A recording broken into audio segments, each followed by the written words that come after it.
He said when people move a lot like we do, a lot of times people keep waiting until the next move. They think then they're going to live. He said, so wherever you go, he said, unpack your bag and plant your trees, and you might be there longer than you know. And if you have to move, somebody else can eat the fruit. But he said, if you keep waiting to move, you'll never live anywhere. 自详访谈录 Real People, Real Story. Hello everyone, this is Sean. Ruth Van Reken is our guest for today. She is a second-generation third-culture kid, TCK, and mother of 3 now adult TCKs. She is the co-author of The Third Culture Kid, Growing Up Among Worlds, 3rd edition, and the author of Letters Never Sent, her personal journaling seeking to understand the long-term impact of her cross-cultural childhood. So welcome, Ruth.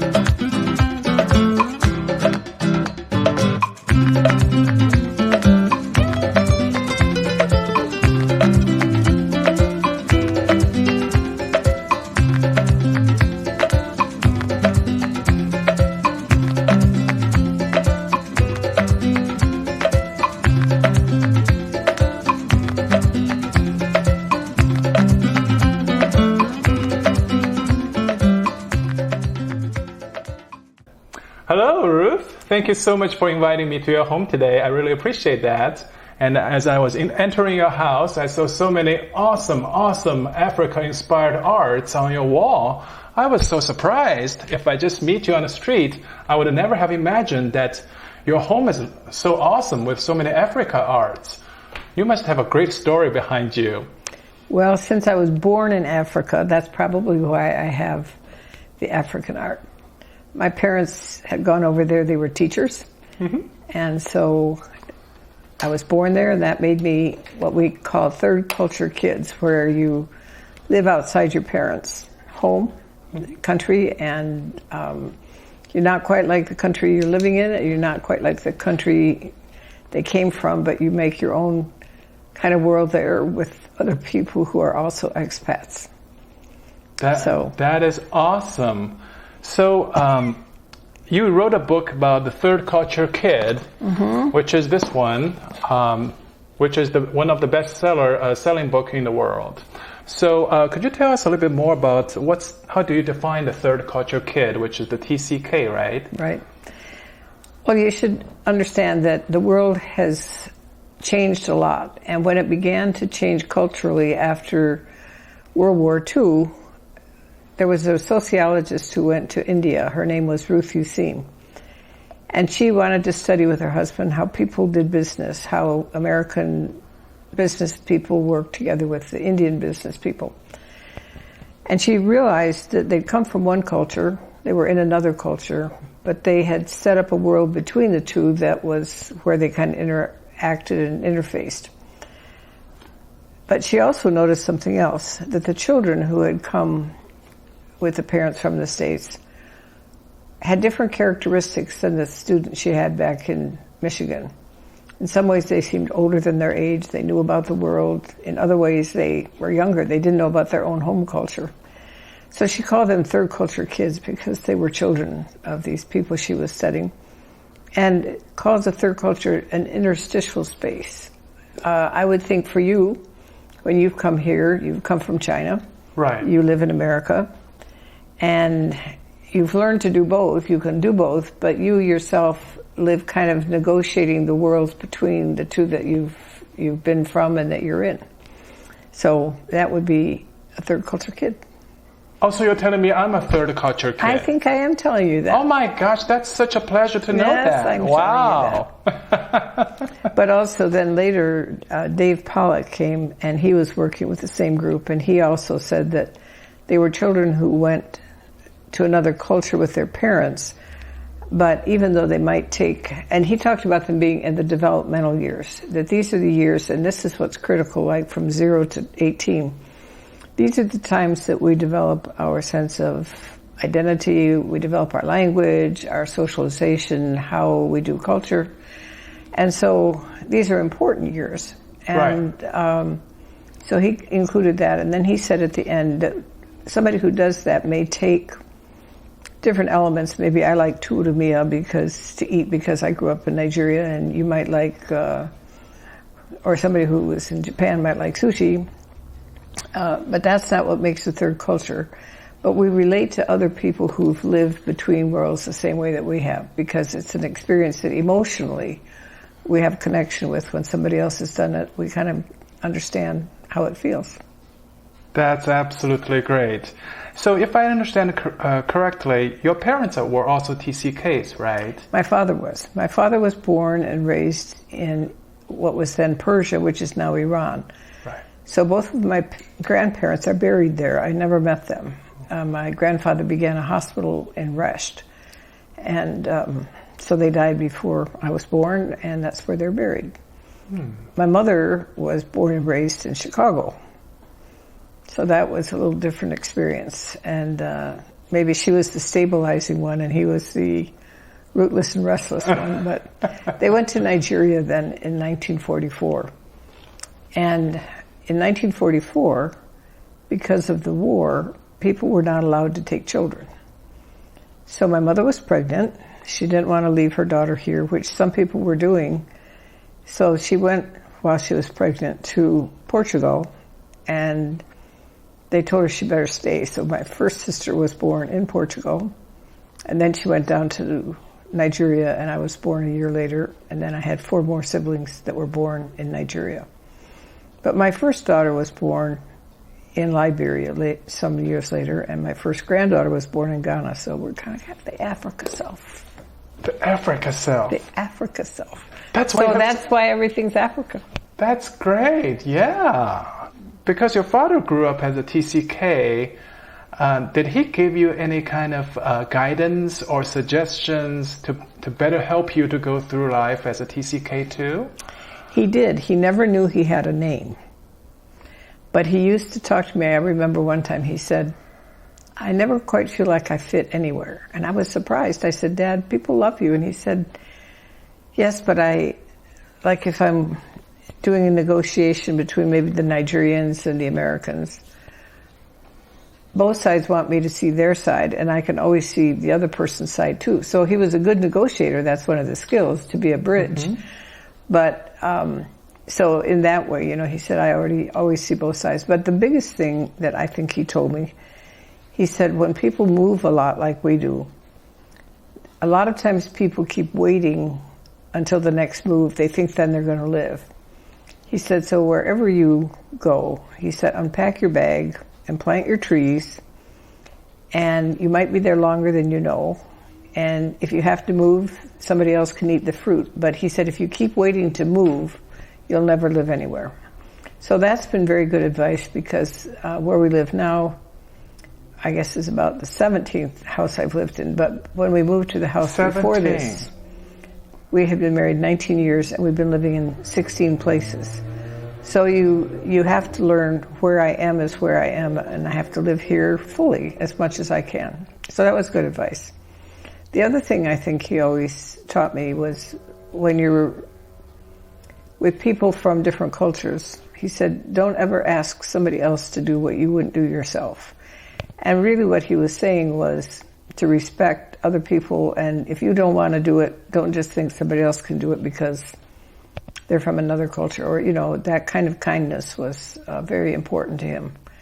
I think he grew up as one of 2 American kids in his town, so he spent his life with Iranian kids and going to their shops and things. So he taught me a lot of respect for other people who might not look like me or be my culture, but they're still human beings who are in the feeling places the same as me. They want to be loved. They want to be connected. They want to belong. That's so awesome to hear. You just mentioned something that's quite interesting that basically your dad told you that never ask anybody else to do the things you do not want to do yourself. Mm-hmm. That in China, there is also an old saying to say exactly like that. Interesting. What does it say? 己所不欲，勿施于人. Which means that if you don't want to do that thing, never ask someone else to do it.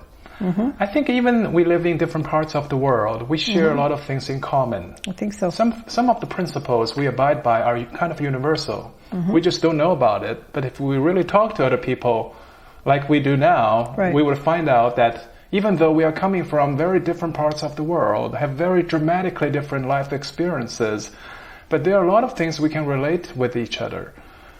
Well, I believe that every human being, first of all, is a human being who's relational. That means, we want to know other people. We want to be in relationship. We want to be known by others. And that's one of the problems. Sometimes a story like this, you're living where people don't know you. But we're also emotional, and we feel. And I don't care where you're from, you're going to feel sad if somebody dies and so forth. I believe everybody's creative. We're creative in different ways, and maybe how it's expressed in different parts of the world. There's different kinds of art, not just art, but I like ideas. That's how I think I create. And we think, and we have minds, and we have, one of the big things we have is we were made to be able to make choices. Mm-hmm. And sometimes in this life, particularly kids can feel like I didn't have a choice. And if you don't have a choice, then you really are like a victim. So one thing I think that's important is to know that even when we're moving or asking children to move, what are choices we can give them as we're moving. And we're all spiritual beings, we're physical. But another thing is that it's important for everybody that all the pieces of my life work together. My Africa self, my American self, my Liberia, my Nigeria. How does that work as one person? Because I can't be, maybe the way I live in Africa is different than I live here, but inside I have to know it goes together. So I think that's, no matter where we're from, those are the things we need. And then there's challenges that come to that when we're moving a lot or when we're living outside of our culture, because it's harder to learn sometimes who we are, where we belong. Speaking of the challenges, as I read your book, I remember you said that as you left Africa to come to the States, you felt as the door of the airplane closed, you felt like you left the whole world behind you. Could you tell us a little bit more about that? When I was 13, I had grown up in Nigeria, and I assumed that I was going to be going back to the States. So there was, that's in my mind. But when I was 39 and I was doing some journaling that became my first book, I realized how much sadness I had then. Because really and truly, the day I got on the airplane and they closed it behind me, my world did die because I never saw those friends again. It died? It died. I mean, nobody died. They're not disappearing. They just died. Well, they were gone. We don't have. You don't have internet then. You don't have whatever. So, the market and all the things that smelled like home, the harmattan, the dustinier by Christmas, everything was gone except my family. And then we're going to go see Grandma tomorrow. Mm-hmm. So how can I be sad? That's not supposed to be my world. I've got all the good. And so you just put it away. Right. And that was why I had to look at it later and see how deep it was. Then a year later, my parents left to go back to Africa, but we didn't have schooling then for American schooling for high school. So I stayed with my grandmother, and that was when I realized at 39 when I was journaling that my family died in a sense because we were never 6 children and 2 adults again, but there's no funerals for those things because nobody really dies. Right. And so you don't process, you just sort of push it aside and you go on. But I didn't talk to my parents or see them for 4 years then. That's how we did it in those days, because schooling was important and No funeral, which means that if somebody actually dies, we usually have a funeral. People Right. can get together to recognize this event, to memorize this person, all the life events.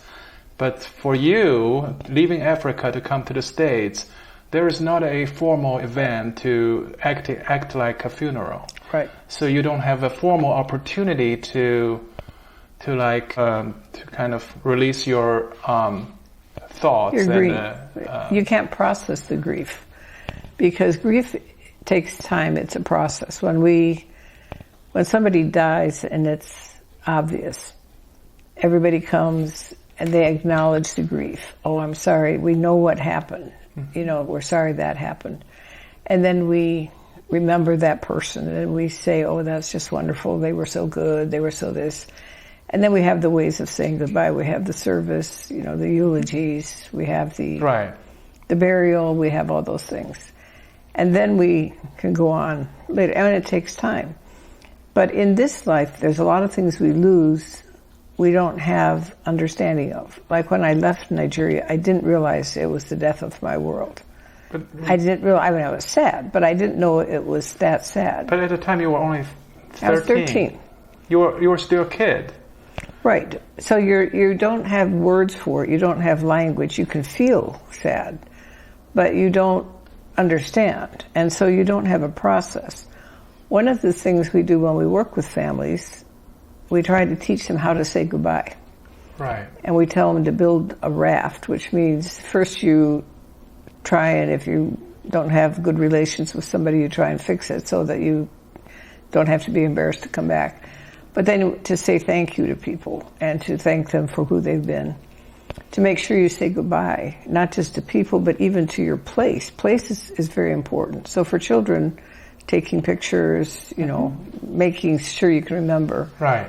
And to say goodbye to your pets if you can't take them.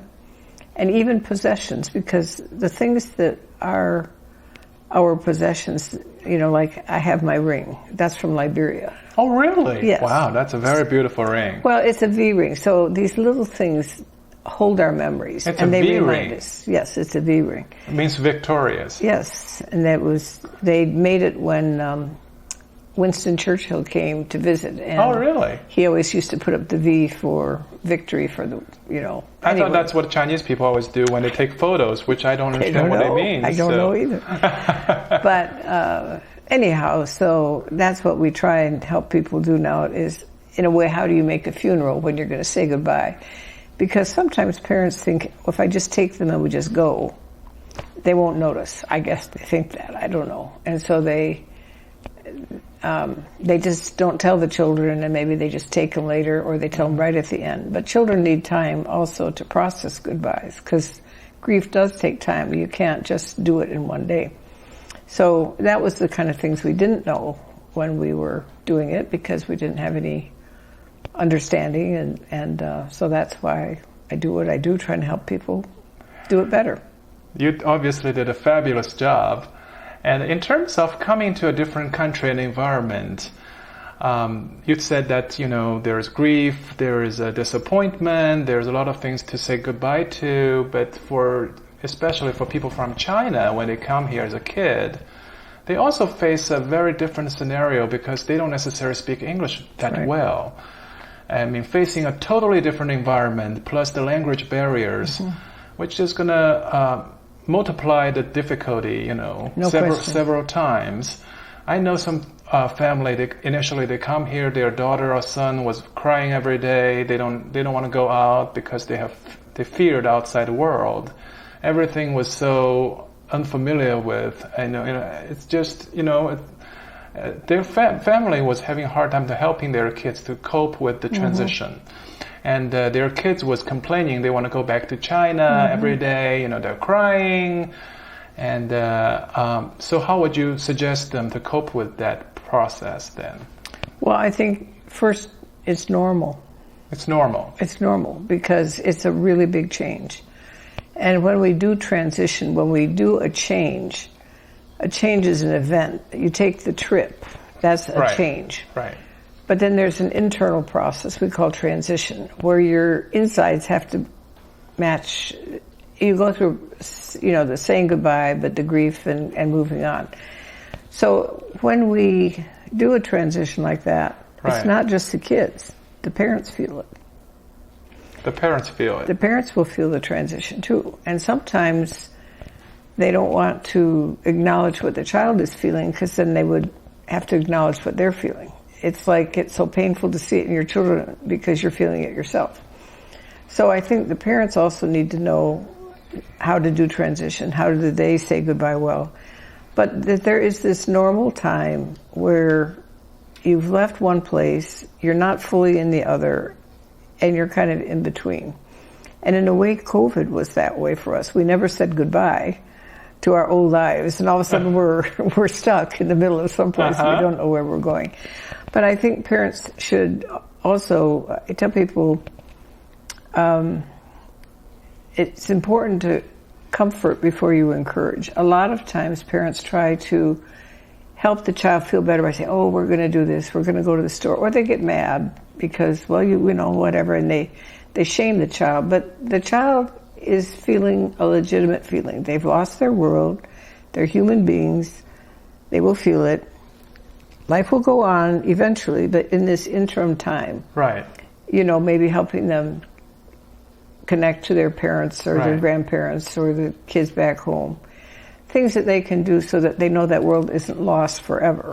Now, it's important to encourage a child like, okay, we are going to go to school, we're going to learn, all these things are going to happen. But right now, if they're feeling sad tonight, the first thing is to say, it's okay to miss China. To recognize that there is a true feeling there. There's a true feeling instead of denying that feeling. Right. And to recognize it takes some time and so forth. When we left Liberia, I raised my children in Liberia. And we had that day at the airport where my daughter left her best friend on the other side of the airport. And she was crying, and I felt like I was ruining her life. She got on the airplane. She didn't want to put the seatbelt on. She said, if I didn't put it on, maybe I didn't have to leave. Well, I understood how she was feeling, but I also told her, I said, well, you can keep crying, but you have to put your seatbelt on. So she cried. Every night in Europe, she cried. I thought, oh man, I think I've ruined her life. Eventually, we got to the stage. She quit crying. And I thought, okay, I think she's okay. But maybe a year later, she said, Mom, I really miss Liberia. So I wanted to say to her, oh, but you're doing so well. Just think about, all these friends you have and all that. But I thought, no, I want to comfort her first. So I said, well, how do you feel about being here? She said, well, I really miss it there, but I really like it here. And I thought, that's what we call paradox, where you can have two things that are opposite. Right. And both can be true at the same time. Right. It's possible that she misses Liberia and she likes it here. And one of the things parents need to understand, or we have to all understand, is living an internationally mobile life is very paradoxical. We have many benefits and we have many challenges. Right. And the benefits don't eliminate the challenges. The challenges don't mean I don't have the benefits. Right. And so how do we live with that both and tension, which I think is part of being successful at it. Your daughter was so lucky to have a mom who is an expert in TCK business. Well, I was just learning. The year before, we had our daughter go home ahead of us, and that was a mistake, I think, because I knew I'd had a hard time coming back to the States, but I just thought it was me. I didn't know it was for so many people. So she had a hard time, and I wouldn't do that again. I wouldn't send her by herself. Great. So talking about coming back to America when you were 13 years old, as you landed in America, you went to a local school in Chicago, right? Right. So at the time, that area in Chicago was not super diverse. No, it was pre-integration. So everybody looks like traditional white American kids. And based on your appearance, you fit right in. I did. And you spoke perfect Americanized English, and no one could recognize where you're from or something. You know, you speak perfectly fine, just like one of us. But how did you feel inside? Do you feel like you were one of them? Do you feel a sense of belonging? Do you feel like you want to tell your stories to people?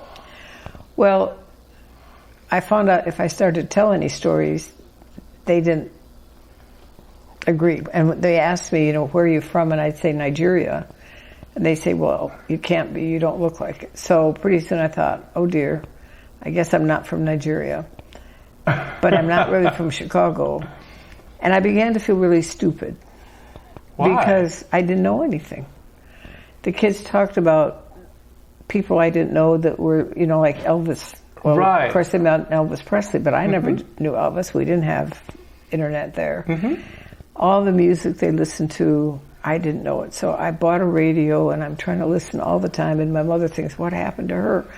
She never liked that kind of music before, and I'm just trying to be You just normal. try to fit in. You just try to fit in. Yeah. I didn't know clothes because I grew up where it was hot, and now Chicago was cold. So I could never feel like, I didn't know wool clothes.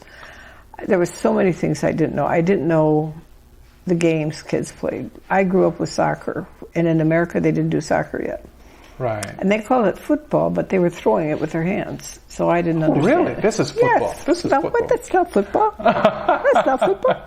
And, they just, all these things that they did here, and it never occurred to me that if they went where I was very good at bargaining at market.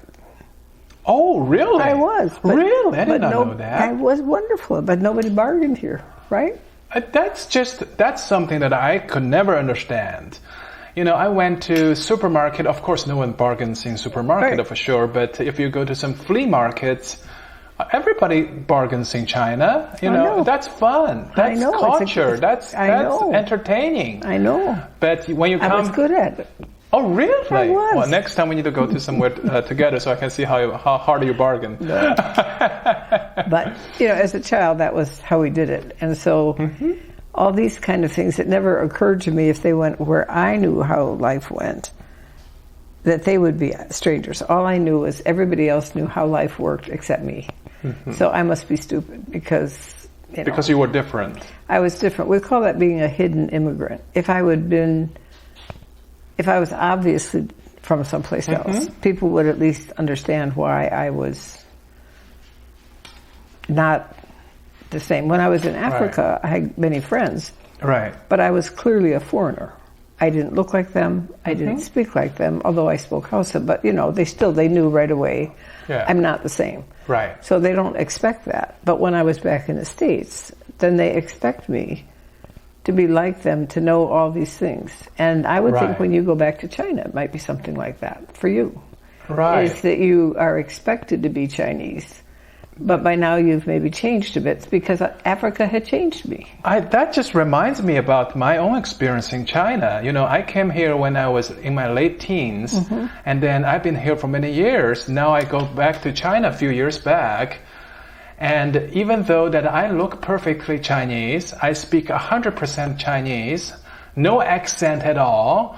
And then when I went out in Shanghai, want to try to buy some basic stuff like the old food I used to enjoy as a kid, I was trying to pay them using paper bills. But at the time that I did not realize, the whole China has switched to an electronic payment system. Oh my goodness. Everybody was pulling out their phones. They say, use this app, and then you scan it, then you're paid.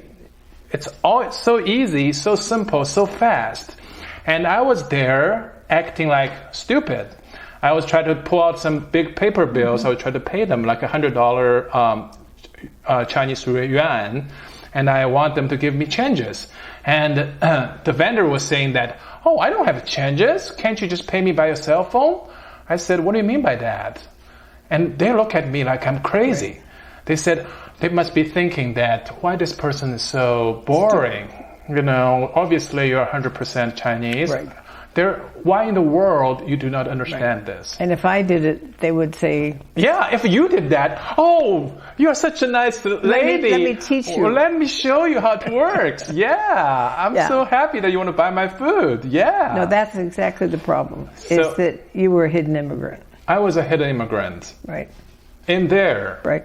Even though I was born there, I know. I grew up there, I'm supposed to be super familiar with everything there, but it's not the case. No, because the culture had changed, and they were actually way ahead of where we are here, Right. technologically. Right. So those are the kind of things that make it difficult. And sometimes it's difficult for the parents to understand if they grew up there and maybe their kids they grew up in China and then they've come here and their kids maybe were born and raised here and then they take them back. They can still look Chinese and maybe they learn to speak in the home. Right. But parents can think, well, why don't you know how to do this? In fact, even when I was bringing my children back to the States at some point, we got to an airport in Morocco. Really? And I just started to go up the escalator. And my kids were at the bottom of the escalator. They didn't know what to do. And I thought, well, why didn't you get on? I thought, because we don't have escalators in Liberia. So for me, I know escalators. I know how you get the moving steps and, and my poor kids are sitting down there. So I said, oh dear, we have to practice escalators so that when we get there. Escalator, like the moving elevator. Stair. Yeah, oh, okay. The moving stair. stair. Like a magic stairs. Right. And so even though I, as the adult, knew something about a different world, right, I'd forgotten my kids had never experienced that. So I think parents also have to sometimes have a little sense of humor, but realize that there are things their kids may not know if they didn't grow up someplace. One of the jobs of a parent is to teach a child how you live in a certain place. I mean, that's what parents do. They, help them know their clothes. They help them figure out the food. And do you eat with chopsticks? Do you eat with forks? In this place, how do we work it? So one of the problems can be when we change like this is the parent can even wind up someplace where they don't know exactly how life works. So they can't help the child like they would have before because they're still learning too. And so that can make the child even a little bit more lost for a little bit. I mean, in time you can sort it out. That's why I say it takes time. And so when parents are seeing their children struggle, when they're struggling themselves, I always say, well, in about 2 or 3 months we'll know how it goes. I just have to get through now. Right. And I will know what store to go to next week. My children will know how to get around school or whatever it is. Right. And here we have I know some Chinese American families. Both parents are like first generation immigrants, and their kids goes to, American public schools. So they're absorbing this American values, but in the home they are absorbing the Chinese values that their parents try to instill in them. So there might be some conflict between the two value systems. The parents really want to raise their kids the Chinese way. They want them to be Chinese. But the kids goes outside. They are absorbing all the outside cultures, values, and they want to be American. And so they are like, I don't really want to be Chinese, but the parents wanted them to be Chinese. And so how do you suggest those situations? Do you have any suggestions or advice for those families? Well, I think first I want to say it's hard. Because I have some friends who are TCKs of Asia, and they have a podcast. One of their podcasts is about being a stranger in my own family. A stranger in my own family? Right, because many of them had gone to, well, their parents were globally mobile. Some had come to the States when the parents had a career here. And they didn't even know English when they started the school, but they learned it and all the rest of it. But like you say, they learned the other values. Or they went to an international school, right, which was Western-based. Right. And so that is teaching them you ask questions and you think and you wonder and all these things. And my friend Nautanu told me, she said, you think you're very global because you've been every place, whatever. But she said, when I was at the school, I had to be Western to fit in. And she said, I developed an internalized racism. I wished that I had blonde hair and blue eyes so I could fit in with everybody. Right. But she said, nobody at school knew that when I went home at night, I went home to another culture. We had a different language. The minute I stepped over the door, then I became, her mother's Japanese, her dad's Indonesian, but I became Asian. And if I acted at home like I did at school and asked questions and all that, then my parents would punish me because I wasn't being respectful. Right. And also she says, she talks about learning English because of being in the international school. And she said, I'm sorry to say, it started to make me feel superior to my parents because they didn't know English. Feel superior? Yes. Because I can do it, you cannot. Yes, and she said because English is a valued language. And so I started to look down on my parents because they couldn't speak English. And of course, she's changed now. I mean, she's learned that. But as a child, she said it was like I had power over my parents because in that maybe their parents relied on this child to do some daily things in this country. That's right. And so that's another problem is when parents go, particularly I've seen some refugee families here in Indiana. Right. And the children are at school, they do learn English, but the parents still don't know it because the mom is at home taking care of the kids and all that. And so instead of the parent teaching the child in a way is parenting the parent, you know.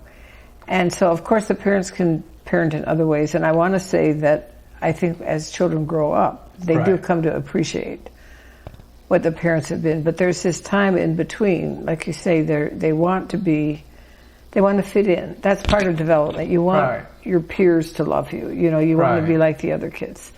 And so it's a hard time. But I think parents can be patient. And they also, one thing that is important is to try and keep your original language, because sometimes the kids will fight that because they don't want to bother learning another language. They don't want to bother learning Chinese because they maybe the other kids at their school, especially if it's a public school, don't have to take language lessons. They don't have to take extra lessons. But it's really important. And the parents who don't do that, when the kids are 30, say, why did you make me? Because now I can't talk to grandma, I can't talk to my cousins. But the parents who really work with them, and maybe in good schools, some of the schools can help encourage that, you know. So anyway, I think it's important when we're raising children between cultures that you keep the languages, because that's also a skill set. That's one of the benefits when a child wants to get a job later. If they can put on their paper, I speak English and I speak Chinese, they're going to go right to the top. Right to the top? Right to the top of the list. I was in one conference and a lady who was from a company in PR, or public relations or employee, whatever she said. She said, when we have an application for a job and that person only speaks one language, I won't even look at it. Really? That's what she said. She said because we're an international company, we're global, we have to have people who can speak more than one language. Right. So one time when I was in Pakistan, I was at a meeting with parents, and one of them was telling me, she said that she and her husband were from two different countries. They spoke different languages, and was that good or bad? And so there were some teachers from an international school, and they were telling her that, it was good to have both languages. But then they said something very important. They said they had had 3 children there that they thought actually were very slow, that they weren't very smart. And they found out that these children had been in a home where the parents didn't speak each other's language, but they didn't speak English very well, but that was the only language they had in common. So at home they spoke a very, very simple English. And that was what the children grew up with. They said what they realized is the children had never had one language deep enough to think in. So they had no language for concepts. They had no language for this. And once they got in school and they got English as a deep language where they understood concepts and all that, then all of a sudden they could fly, they could do their work, they could, be acting. And I hadn't thought about that before, that without language we really can't think. So that is the one thing that you want to make sure your child has one language, I mean at least one, and they can have 2 or 3. But unless there's really a major issue, most children, they're finding out that it actually makes their brains more effective, and all the synapses that they're able to test now are doing better when the child is, can be multilingual.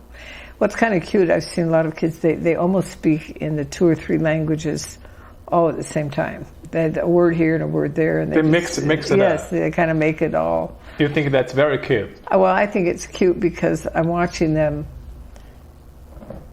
be almost bi and trilingual all at the same time. It depends who they're talking to, but they kind of, they know what they're saying and they do it. Anyway. If they're bi or trilingual, the person they're talking to must also be the same way. Otherwise, how could they understand what they're talking about? Well, that's true. And I think those kids, once there was somebody that just speaks one, but like in the home, where they've got the parents and they're sort of testing out different languages. But anyway, it's the language thing is important, but it's a gift as well. Right. Because it's a gift. It is a gift because, like I said, that serves people in the internationalizing or inner global world.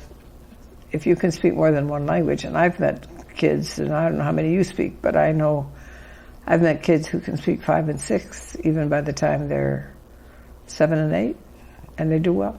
They just switch them.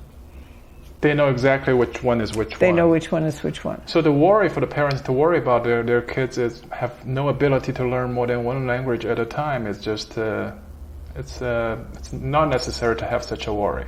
It's not necessary to have that worry. And most of the kids that, like I said, they're doing, maybe they go to school in one language, but when they come home, the parents are speaking the other language. Mm-hmm. Now, there's a lot I've met who, because of that, they can speak very well. They never learn to read and write in that other language. But at least they can function when they go back to their home country. They can go to the store. They can talk to their grandmothers and all that. So that's awesome. And as we grew up around the world, many people are wondering that, they're asking themselves questions, where do I come from? Where do I belong? Some people think that, I feel like I belong everywhere, but then I feel like I belong nowhere at all. Mm-hmm. And people have those sort of kind of thoughts. What do you think about that? Identity is very important because, in a sense, we have to know who we are. Okay. Question is, how do we define who we are? I think we need to first understand, as I said before, all children are humans. They are. Where's the likeness that we share with other people? No matter where we're from. And then where's the uniqueness? Where is it that I'm one of a kind? Because I don't want to be like you.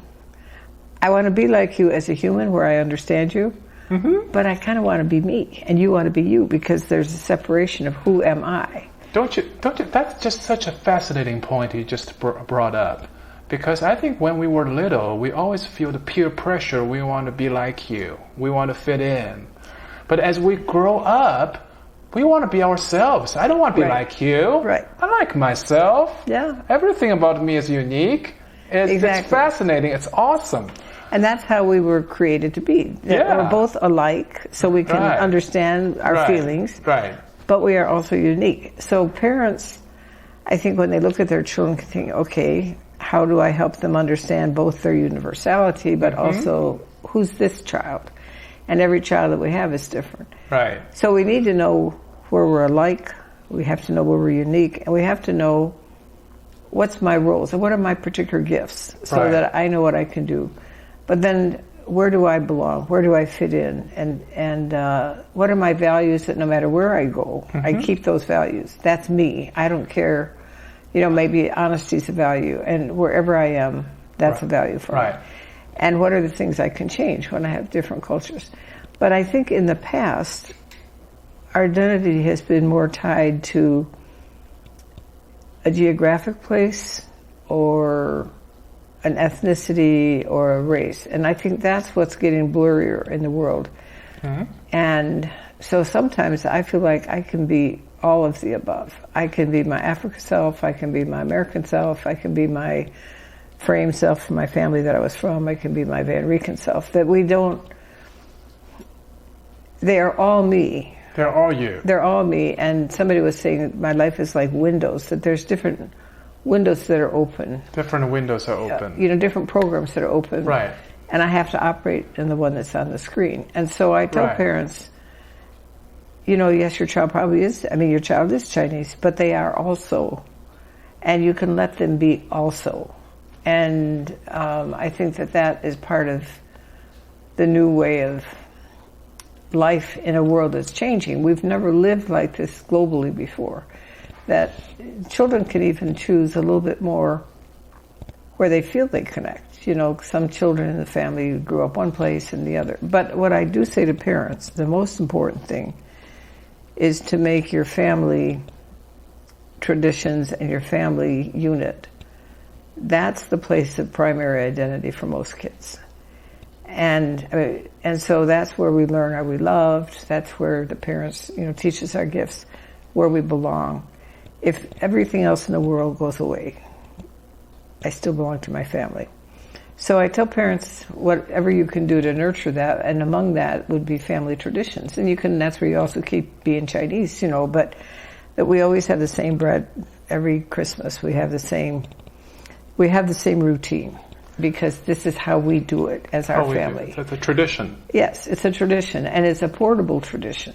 If I'm in Africa, I can make that bread. If I'm in the States, I can make that bread. Right. So by now, my children and my grandchildren, if I didn't make that bread, it's not Christmas. It has to be bread from grandma. It has to be a certain way, and every family has that. But I think understanding that when you're doing that, you're creating a connection, because no other family does it our way. This is who we are. Right.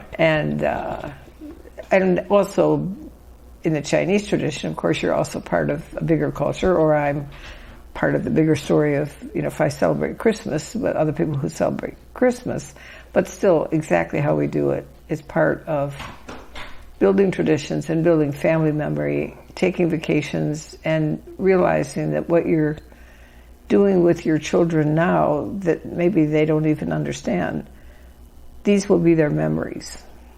These will be their memories of, that's how my mom did it, or that was the smell in the kitchen, or whatever it is, when we were coming home from college. And so I think that's one of the things that's primary, is making sure as best we can. I know there's challenges, sometimes someone dies or someone becomes a single parent, so there can be challenges, but as much as possible, realize how important it is to nurture that place. Very well said. And so I don't know. I don't think you would have the unique challenges I'm facing here because of my appearance in Indiana, because we don't have a huge Asian population here. Okay. So even though I've been here for many years, and even though I speak okay English, and when we meet people, it's a typical American question that people ask you, where are you from? Right. So I used to just always say that, hey, I'm from a town 5 minutes away.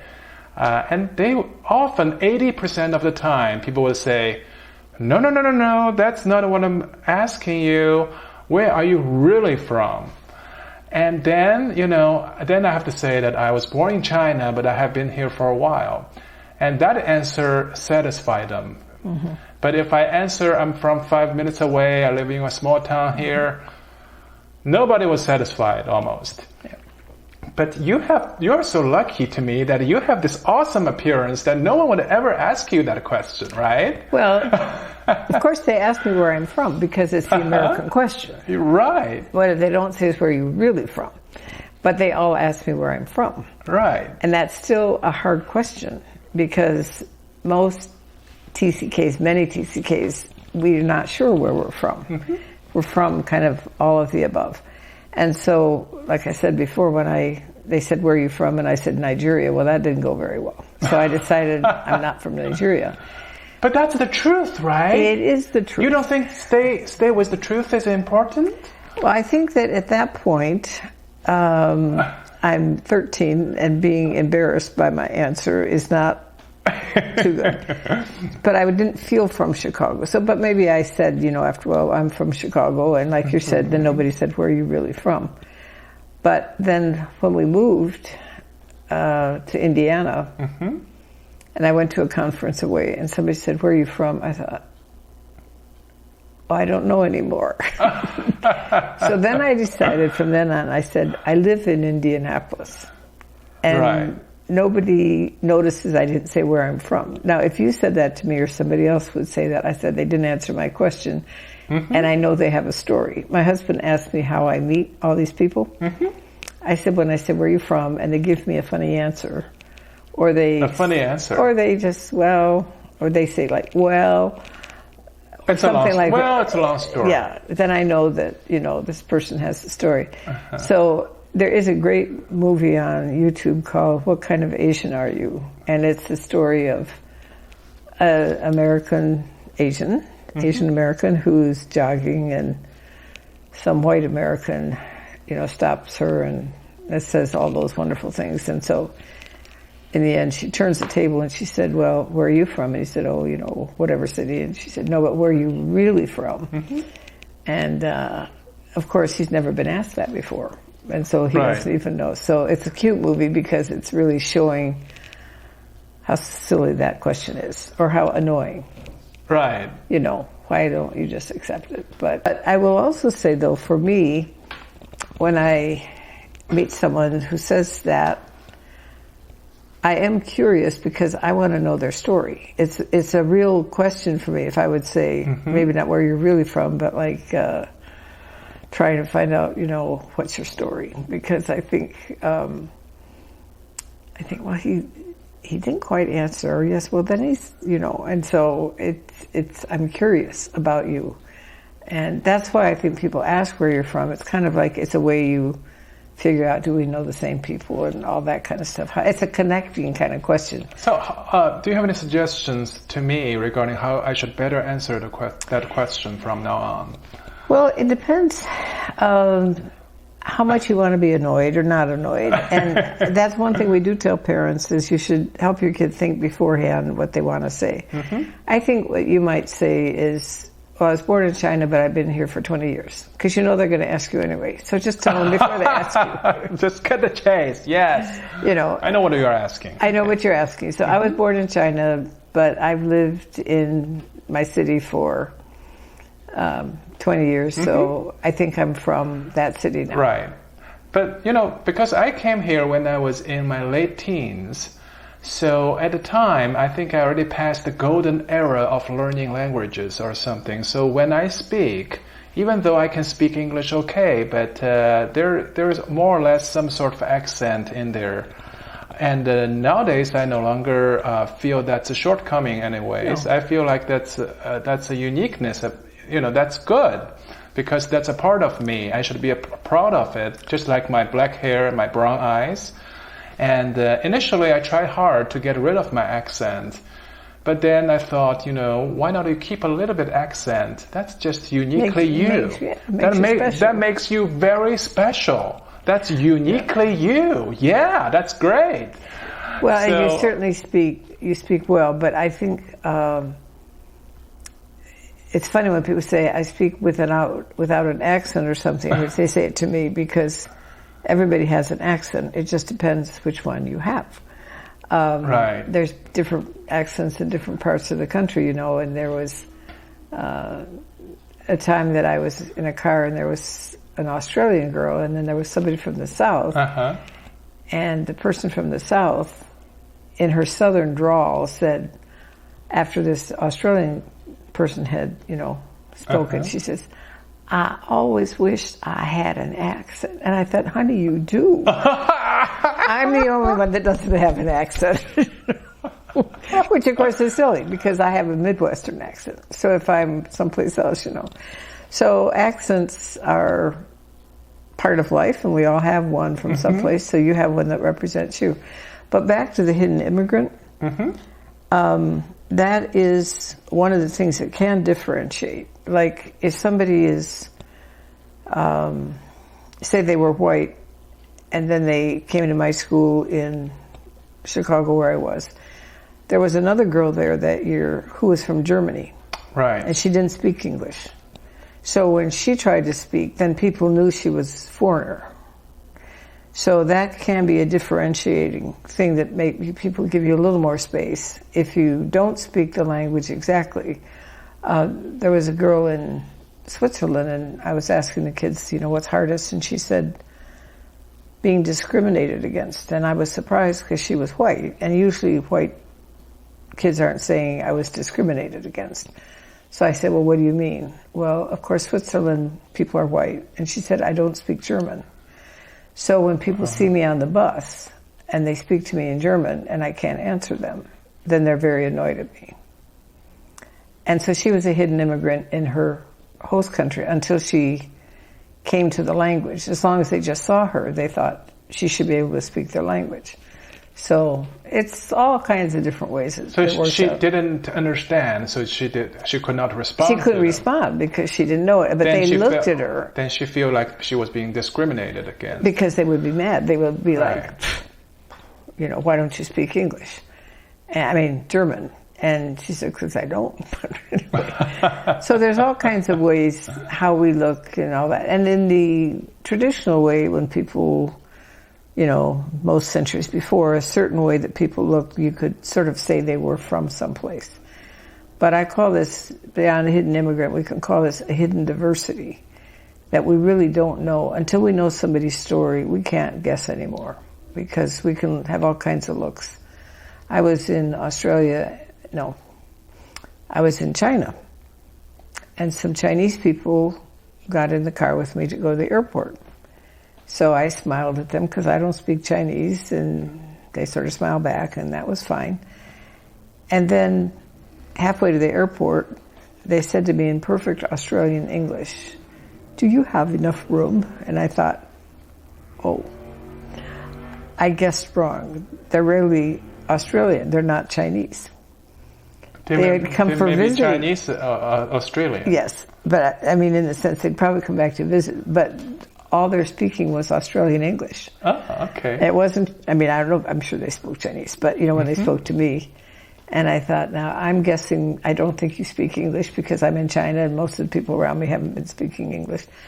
And anyway, the point, when I met these people that spoke Australian English, I just realized for all that I think about this topic and know about this topic, I also make my own assumptions based on appearance. So we all do that. We all do that. We all do that. So we just have to recognize that sometimes we make mistakes. But that's totally okay. That's a fun mistake to make. It's a fun mistake when you can laugh at yourself. But the point is, if I would make judgments against somebody else, because of that. Actually, that happened to me in Pakistan, too. Oh, really?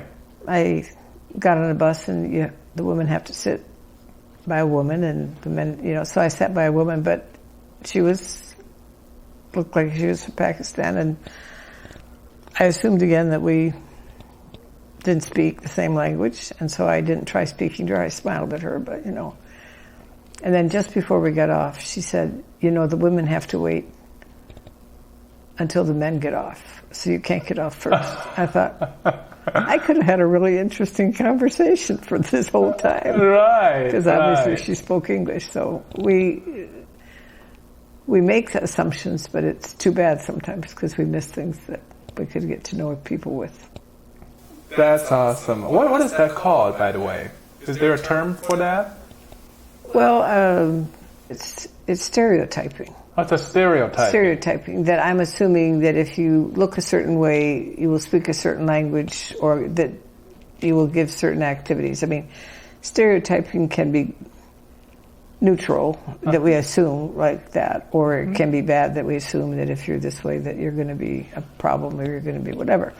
But we all probably stereotype. We look at someone and we assume things. The unconscious bias, I think, is we all have that too, that we particularly can assume negative things about somebody. That if they look a certain way, maybe they're dangerous, or maybe they aren't smart, or maybe they're very smart, or whatever it is. But we can feel superior. One place I see that does come to do with language, not just that if you don't speak English, but I was in Ivory Coast, I don't speak French.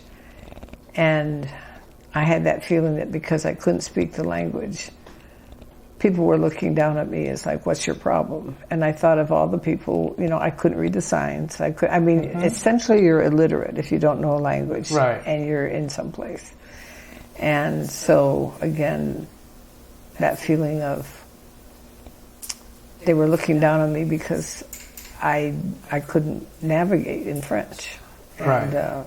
So there was a bias against me. But I'm sure I've done that with other people. There was somebody last week in the airport, and she only spoke Spanish, and she desperately, I know, was asking me where to go, and I couldn't figure it out, and I'm trying to say, well, get on the train, and all of a sudden the train is closing, and I finally said, I was thinking she's going to get caught in the train because I can't communicate. Right, and so right. I hope she found somebody who spoke Spanish.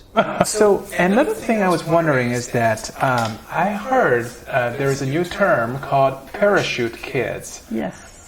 And prior to the pandemic, according to some statistics I found online, in 2006, there was only about very few, like 10 or so Chinese kids coming to America attending K-12 schools, like middle school, high school. There were only like 10 or so. But all the way to 2015 and 2016, the number skyrocketed to about 35,000 people. I believe it.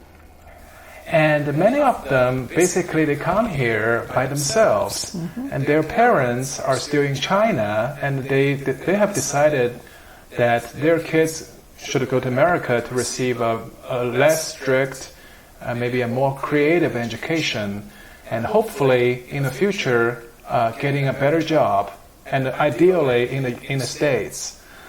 How do you feel about that? I think it's a little bit dangerous. A little bit. I think I went to boarding school when I was 6 and 7.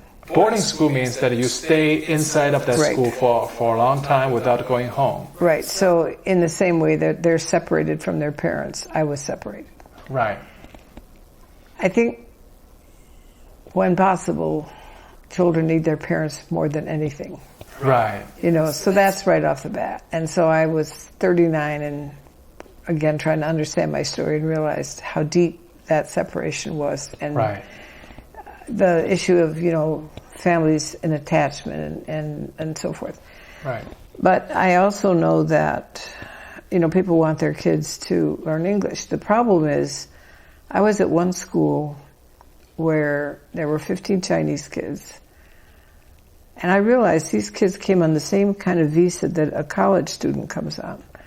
Right. So there was no oversight by my government for their age, how they were going to be taken care of. This community had received them, but they were all living with families, which would be nice. Right. But who was vetting the families? Who was checking them out beforehand? Right. To know. And then some of the families, they really didn't know how to do cross-culture. They didn't understand the student who came. So then the student was sent to another place. And I felt kind of sorry for the students because I thought they've come here, they don't know English, so they're all alone. Right. They don't have their parents, and they're just with a family that speaks English. Now, they will learn to speak English, and I'm sure many of them will survive at some level. But there's some other situations where they go to boarding schools, and who knows how that is. Or maybe they go to their relatives, which is good, but then they may not learn the English. So if there's a way to help the kid learn English where they are. I also know that, because maybe it's not so easy to get into the universities there, or the parents want them to be in a certain one. I understand that, but I wouldn't I've heard of kids who are coming like in grammar school, in the first 8th grade. Right. That's too young. Maybe by the time they're somewhere in their teens, and they have developed a little more of their own independence and that kind of stuff, that it could be. But I would never send a young child just to go and just to go like that, because you don't know the family, but also it's just the emotional attachment with family. Children, there's something called attachment, and John Bowlby did a study of that in the war when he was in England, and the kids who were sent away from their parents for safety. But he said when children are sent away or go away or there's this break, first they go through grief. They're sad. Right. Whatever. Then they go through despair. It's never going to change. If I cry all night, nothing's going to change. So the only way they can survive is to internally cut. And I know that I did that in boarding school. Internally cut. It's like you pull down a screen. It's you detach. And you don't let yourself think about it. If you read my letters from second grade, at first I'm saying I miss them and I'm saying this. And then I come back after Christmas and I tell them how much I miss them. I wish I was home. And after that, I don't talk about my feelings anymore. I talk about other things and do my brothers miss me and this and that. But I never say, I miss you again. Because I couldn't live emotionally with that much pain. Then, anyway, I think people should be very cautious. You close the door to the past. You close the door to the past because you can't do anything with it. Right. And so then how do you open that again later? Because it could be hard because you don't want to get hurt again. Anyway, I understand there are some reasons that it can happen, and I was grateful I didn't see my parents for 4 years from high school, but I was living with my grandmother, so I was in a safe family situation. Right. And so that was my salvation. That I was supposed to go to boarding school. I don't know what would have happened to me if I had, because I think I really needed that home environment that my grandmother and my aunt gave me, where my friends could come and visit, and I wasn't in an institutional setting. So for whatever reason, the best option of the ones that are there. So I've certainly said, not saying people can't do it, but if they do it, making sure they know where their children are going, or if the parent can at least bring them and see where they are, before they send them back, so that they know where they are, that they're safe, and the child has a good way to connect with the parents, so that if something happens, they can let the parent know. I can see that it can happen, but just be careful. Good idea. And then before we end this talk, I want to ask you that, as you give all the talks and write all the books, and after many, many years, you have given all the talks you want to give, you have written all the books you want to write, and one day you need to leave the world. What would be the 3 most important lessons you would want to leave this world with, to give to the future generations of TCKs that you think would be most beneficial to them? That's a good question. I think one of the things that's helped me get where I am was back in 1980, when I thought I'd never heard about TCK. But I had some feeling I wanted to write, that I was doing whatever work. And so a lady came, we were in Liberia, and I said, she had written a lot of books, and I had a study group that I was working with, and she had the same thing. So I said to her, how would I write? What would I do? And she said, when you don't know how to do everything, ask God what's the one thing you can do. And she said, right now you write letters to people, write them well. And right now you lead your group, prepare well. And if they stay 8 people, fine, bless them. If they become 800, fine. And if you write these letters and you never write a book, you will bless the people you write. you can write encouraging letters. And so all through my life, I never know where I'm going. I'm not a 5-year plan person. But each time what she said was true, like, what's the next thing I can do? Tonight, the next thing I can do is have an interview with you. And wow. So there's always one more thing to do. So that would be one thing, that go for the dream, but realize, she said, people don't do anything because they don't know how to do everything. So do that one thing and wait to see. So that has been something for me. For TCKs especially, is that what you want to know? Right. I think that, again, to live in paradox, how you can absolutely celebrate all the good that you have, that you've seen the world, that you've learned culture, you've had all these foods. You can absolutely celebrate that. You can use it. It's your gift. But it doesn't mean there weren't hard things. And the biggest thing for us is the cycles of separation and loss and goodbye. So if you can balance that of learning how to take care of the challenges can become your gift. Because it makes me aware of other people who've lost. They don't have to be TCKs, but they're people. And so the more I work with that part of my story, the more I can use it in different ways. And so I think affirming the both and when I see people who aren't TCKs, they also have struggles, and maybe they didn't have all the gifts. We lived the life we've had.